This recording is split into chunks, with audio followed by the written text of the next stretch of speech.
Donc j'ai récupéré cette cuisinière électrique, alors comme vous le savez, à la poubelle, hein. Cette cuisinière électrique, elle est composée de deux parties. En haut, vous avez la plaque de cuisson, c'est de la vitrocéramique, et en bas, vous avez le four. Alors j'ai commencé à enlever la façade supérieure, vous voyez. Donc vous avez à droite la partie plaque de cuisson avec les quatre feux. Bon, ça fonctionne très bien. Donc je vais pas en parler aujourd'hui. À gauche, vous avez les deux commutateurs qui sont... alors, à droite, vous avez le thermostat, d'accord. Et à gauche, vous avez le commutateur 9 positions qui sert à régler différents programmes. Parce qu'un four, comme vous savez, vous avez la résistance en haut du four, résistance de voûte ou le grill. Vous avez la résistance au fond du four, qui est une résistance circulaire. Et voilà. Et puis après, vous avez la résistance de sol, SOLE. Donc vous avez trois résistances. Mais vous pouvez combiner ces résistances. Vous pouvez faire fonctionner le ventilateur ou pas. Vous pouvez faire tourner aussi le tourne-broche. Donc ça explique pourquoi vous avez 9 positions sur ce commutateur que j'ai enlevé parce qu'il est cassé. Voilà, donc les résistances, je les ai testées. Je ne vais pas vous montrer comment on teste des résistances parce qu'il y a plein de vidéos sur internet qui vous l'apprennent. Par contre, on va parler un peu du commutateur qui est cassé. Alors le but, comme vous voyez, c'est une vieille cuisinière.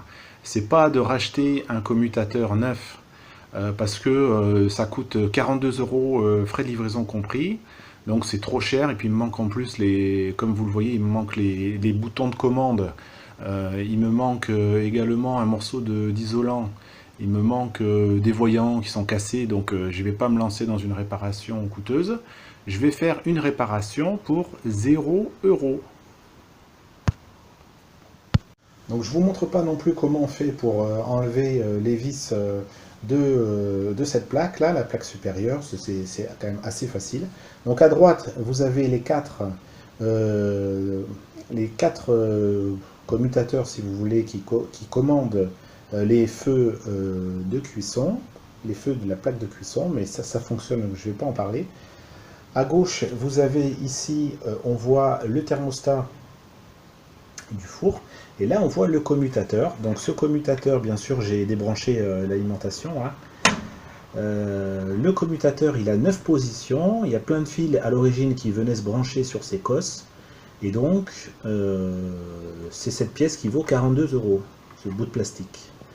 Donc ce que je vais faire, c'est que je me suis rendu compte qu'en fait j'utilisais une seule position du four pour faire cuire mes aliments. Donc j'ai pas besoin de 9 positions. Ce que je vais faire, je vais câbler tout simplement mon four afin que lorsqu'il s'allume, il fasse automatiquement la cuisson que j'ai l'habitude de faire. Et donc ça m'évitera d'acheter ce commutateur. Donc on va revoir quelques notions d'électricité. Là vous voyez l'arrière de la cuisinière électrique. Donc cette cuisinière électrique, elle est branchée en monophasé 220 volts. Donc on a les schémas ici, on a du 220, on a du monophasé et du triphasé. Donc ce qui est conseillé pour les cuisinières électriques, c'est de les brancher en triphasé. Parce que la cuisinière électrique, c'est quelque chose qui est très puissant. C'est l'appareil qui est le plus puissant de la maison, donc il va tirer beaucoup d'ampères, il va demander beaucoup d'énergie, si vous voulez, et il faut que la ligne qui alimente la cuisinière électrique soit protégée par du 32 ampères. Celle-ci, elle n'est pas branchée en triphasé. Elle va se brancher sur une prise normale. Là, vous voyez mon four actuel qui, lui, est branché sur une prise en triphasé. Donc ça veut dire que je vais pouvoir allumer à la fois mon four et mes plaques de cuisson, peut-être pas toutes quand même, sans faire sauter le disjoncteur, sans mettre mon circuit à l'arrêt. Par contre, ces prises-là, elles supportent que 16 ampères.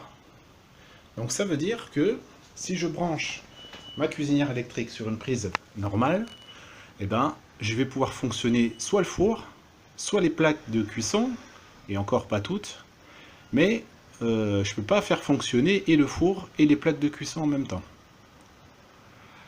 Mais sinon, à part ça, ça fonctionne. Donc on va ouvrir l'arrière. Alors j'ai dévissé, hein, je vous épargne cette séquence-là, et vous voyez que la plaque, elle repose uniquement sur deux ergots, un à gauche, un à droite. Là vous voyez l'ergot ici, donc j'ai plus qu'à soulever à l'arrière, et ça s'enlève. Et on a accès à l'arrière de l'appareil. Alors on voit donc ici tout de suite l'alimentation, le bornier électrique. Donc voilà, ça se présente comme ça. Bon, il faudrait que je l'ouvre. J'y arrive pas. Attendez, je vous reprends. Voilà, donc j'ai ouvert le bornier électrique. Il est très fatigué comme vous pouvez le constater. Donc il a cramé un peu. On voit le câble marron en bas à gauche du bornier qui est la phase, hein, l'alimentation. On voit le câble jaune et vert, c'est la terre. Et puis on voit un petit peu de bleu en haut au milieu, là, c'est le neutre. Ok, donc on a trois fils. Si on le retourne, tout de suite, eh ben, on constate qu'il y a trois fils bleus qui partent, les neutres, trois fils marrons, la phase. Et donc voilà, ça a été dédoublé en fait, si vous voulez, à la sortie. Donc si on remonte, on se rend compte qu'il y a une partie qui part, il y a une partie, alors là on ne le voit pas trop, qui va alimenter le four, d'accord, et une autre partie qui va alimenter les plaques de cuisson. Donc on a une alimentation séparée pour le four et les plaques de cuisson. Ce qui fait que si le four par exemple tombe en panne, comme c'est le cas, eh ben, les plaques de cuisson peuvent continuer à fonctionner. Donc, qu'est-ce qu'on a comme composant à l'arrière? Là, on voit qu'on a la résistance de sol qui est au sol. Donc, avec le fil bleu, le neutre, et puis le fil rouge, c'est la phase.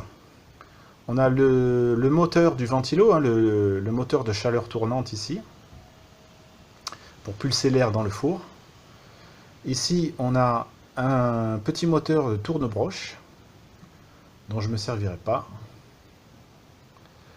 Là, je ne sais pas trop ce que c'est, je crois que c'est la lumière du four. Ici, on voit la résistance de voûte, ou la résistance de grille, en haut. Donc elle a 4 cosses, hein, on voit là, c'est les deux phases, là, et ici, ce sont les neutres. Et puis c'est tout. Ah oui, là on a les cosses de la résistance circulaire, d'accord, donc qui est ici, on ne la voit pas. Et puis là vous avez de l'isolant, parce que toute cette partie jaune là, c'est pour garder la chaleur du four. Voilà. Donc tous les fils que vous voyez, ben, ils vont où? Ils vont à l'avant de la cuisinière électrique, et ils vont se brancher sur les commutateurs, ou les interrupteurs si vous voulez, qui sont situés à l'avant. On va voir les branchements. Donc après, il va falloir repérer que tel fil qui arrive à l'avant, il vient, par exemple ici, sur alimenter le moteur de chaleur tournante. Là. Donc il faut repérer chaque fil. Donc j'ai fait un schéma du branchement du four, des éléments du four. C'est assez facile. En haut à droite, vous voyez que la phase, L en anglais, line, c'est le fil marron, il arrive au thermostat. En fait, qu'est-ce que c'est que le thermostat? C'est ni plus ni moins qu'un interrupteur. Ici, on voit que l'interrupteur, il est fermé. Donc, il laisse passer le courant. Donc, on a un circuit. Si vous regardez l'ensemble de l'image, c'est un circuit qui est fermé. Comme c'est un circuit qui est fermé, il va fonctionner. Donc, le thermostat, il est placé en premier parce qu'il va commander la marche ou l'arrêt de tous les éléments qui sont derrière. C'est lui qui va décider. Et si le thermostat s'ouvre, tous les éléments qui sont derrière vont s'arrêter parce qu'ils ne seront plus alimentés par la phase. Ok, donc vous voyez les éléments ensuite, vous avez la résistance de sol, le premier rectangle. Le deuxième rectangle, vous avez la résistance circulaire, celle qui est au milieu. Ensuite, vous avez le ventilateur, moteur de chaleur tournante. Vous avez le moteur de tourne-broche. Vous avez la lumière. Et ensuite, vous avez le grill, hein, la résistance de voûte en haut. Et enfin, vous avez le commutateur qui est en panne, mais que je vais quand même utiliser sur des bornes qui, elles, fonctionnent. Alors, vous voyez que tous les éléments ne sont pas reliés à la phase. Par exemple, la résistance de sol, ici, là, elle n'est pas reliée à la phase, ainsi que le tourne-broche. Pourquoi? Parce que je ne veux pas les utiliser. J'en ai pas besoin. Donc, je ne vais pas les brancher. Par contre, à droite, en sortie de tous les rectangles, vous avez le neutre, donc le fil bleu. Alors, les différents éléments qui composent le four étaient déjà câblés à l'origine, de ce côté-là en tout cas, hein, sur le neutre. Donc, je les ai laissés, c'est pas gênant de les laisser, donc ces éléments-là, en tout cas ceux qui sont branchés en parallèle, hein, c'est-à-dire en dérivation. Ce qui fait que, par exemple, si la résistance circulaire, elle tombe en panne, eh ben, ça n'empêchera pas la résistance de grill, elle, de fonctionner. D'accord. Donc les numéros que vous voyez, c'est des numéros que j'ai donnés pour reconnaître les différents fils. Ça n'a aucune signification. Donc on voit que la phase, le fil marron, va rentrer dans le thermostat et va en sortir pour ensuite venir alimenter ici la résistance circulaire que j'ai appelée numéro 2. Donc on va voir ça. Donc j'ai déjà fait ce branchement. On a le fil marron ici qui rentre dans le thermostat et qui va ressortir ici en rose. Il est relié au fil numéro 2. Donc le fil numéro 2, comme on l'a vu, eh ben, il va alimenter la résistance circulaire qui est située à l'arrière de la cuisinière électrique. Mais, alors c'est bien, il va alimenter, il va partir à l'arrière, mais avant de partir à l'arrière, il va se dédoubler ici. Hein, c'est le montage en parallèle, en dérivation. Il va se dédoubler pour alimenter également le ventilo. C'est le fil numéro 7. Donc par exemple ici, je ne sais pas si on peut bien voir. Donc on a le fil 2 ici, qui va alimenter. Et voilà, là ici, vous voyez, on a un petit fil aussi qui est venu se brancher en dérivation et qui est relié ici à ce fil là, numéro 7. Pardon. Voilà. Donc le fil numéro 7, on a vu, c'est le ventilo.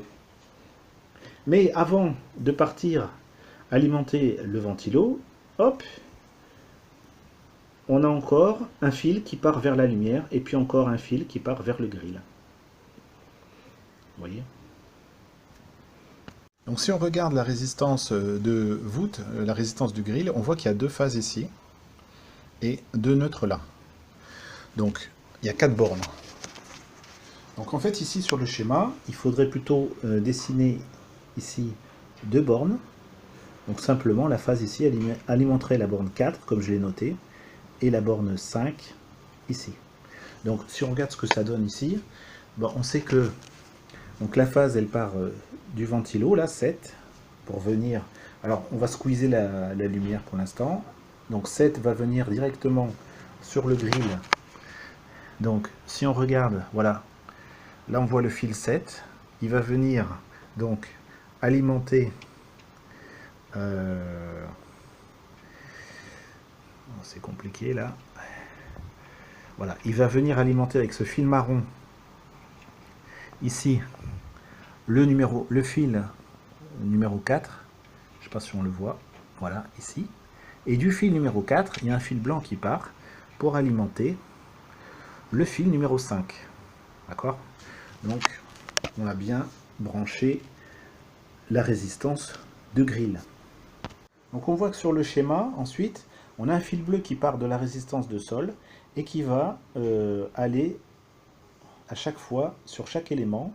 Donc la résistance circulaire, le ventilo, le tourne-broche, la lumière, le grill. D'accord. Donc si on regarde, donc la résistance de sol, on voit le fil bleu ici, qui remonte, si on le prend pour ne pas le perdre, il remonte sur la résistance circulaire, il repart ici sur le moteur de chaleur tournante, le ventilo. Ensuite là, ici, il va partir sur le tourne-broche, le moteur de tourne-broche. Ensuite, il repart ici sur la lumière, je pense que c'est la lumière. Et enfin, il va venir ici sur le premier neutre de la résistance de voûte, le grill. Il vient sur le deuxième neutre. Et enfin, il repart vers l'avant, de la cuisinière électrique. Donc on va voir ça. Donc c'est le fil que j'ai noté. Donc on le voit ici, c'est le fil que j'ai noté 1. Donc le 1, cette fois-ci, je l'ai branché sur le commutateur qui est cassé, mais certaines bornes fonctionnent. On voit le numéro 1, voilà. Et ensuite, ce 1, il va communiquer, en fait ces deux bornes, elles communiquent directement, sans besoin de faire quoi que ce soit, sur ce fil que j'ai noté P1. Or, qu'est-ce que c'est que P1? Voilà, commutateur P1, en fait, c'est ni plus ni moins que le fil neutre, qui repart au bornier d'alimentation, et plus tard à la prise. Donc on a bien un circuit qui est fermé, avec un thermostat qui est placé en première position, pour pouvoir contrôler l'alimentation de tous les éléments ici. Et quand le thermostat va trouver que dans le four il fait trop chaud, il va s'ouvrir tout seul ici, il va couper le circuit, et donc tous les éléments vont s'arrêter. Donc si je veux maintenant alimenter la lumière, alors je sais que le grill sur la cosse numéro 5 est alimenté par la phase, donc j'ai plus qu'à mettre le fil de la lumière sur la même cosse que le grill. Donc vous voyez ici, le fil de la lumière, c'est ce fil-là, et le fil du grill, c'est celui-là, le numéro 5. Donc, il y a déjà un fil dedans. Il suffit d'ouvrir la cosse femelle, là, que vous voyez, avec un tournevis, sans se blesser. Attention, allez-y doucement. Ensuite, une fois que elle sera ouverte, vous pouvez glisser le fil et ensuite refermer à l'aide d'une pince. Je vais vous montrer. Voilà, donc j'ai mis du scotch isolant ici. Si vous avez des gaines comme ça, c'est encore mieux. Petite gaine isolante. Donc une fois que vous avez branché les fils sur la cosse, hop, vous remontez la gaine isolante. Afin que la partie métallique, ici la phase, ne touche pas la carcasse de l'appareil, ce qui ferait disjoncter votre installation électrique. Donc voilà, vous voyez, j'ai mis des gaines un peu partout. Donc je branche mon multimètre sur 600 volts alternatif, ici, avec la pointe noire sur le COM, enfin le câble noir sur le COM, et ici le rouge sur ce sigle-là. Donc si je viens mesurer aux bornes de la résistance, quand le four fonctionne, je vais mettre la pointe rouge ici et la pointe noire là, et je vais trouver 230 volts. Pareil ici, là et là. Ok, maintenant si le thermostat s'ouvre, ça veut dire que les résistances ne seront plus alimentées, et donc en faisant les mêmes mesures, j'aurai 0 volts. Le thermostat, c'est un petit peu différent, on le voit là. Alors le thermostat, ici, si je mesure aux bornes de ce thermostat la tension, vu qu'il est fermé, je vais trouver 0 volts. Pourquoi? Parce que le thermostat ici, il se comporte comme un fil électrique. Or, la tension aux bornes d'un fil électrique est nulle.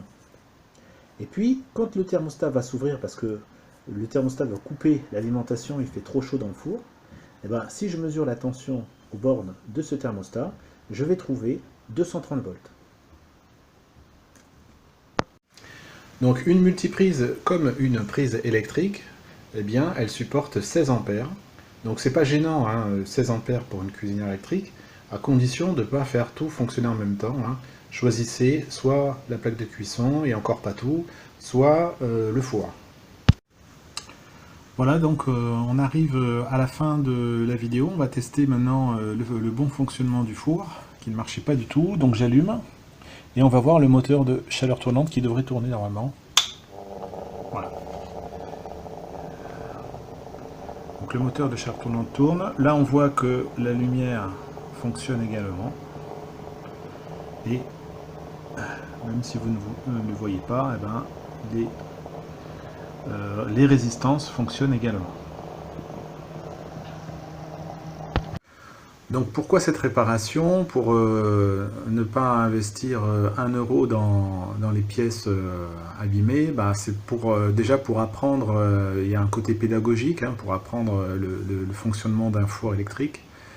Et puis aussi, ce four, bah, il est conçu pour être un four de dépannage. Dans le cas où mon four actuel tomberait en panne, bah, je pourrais utiliser cette cuisinière électrique le temps de pouvoir réparer et de trouver les pièces pour réparer mon four initial. Merci à vous.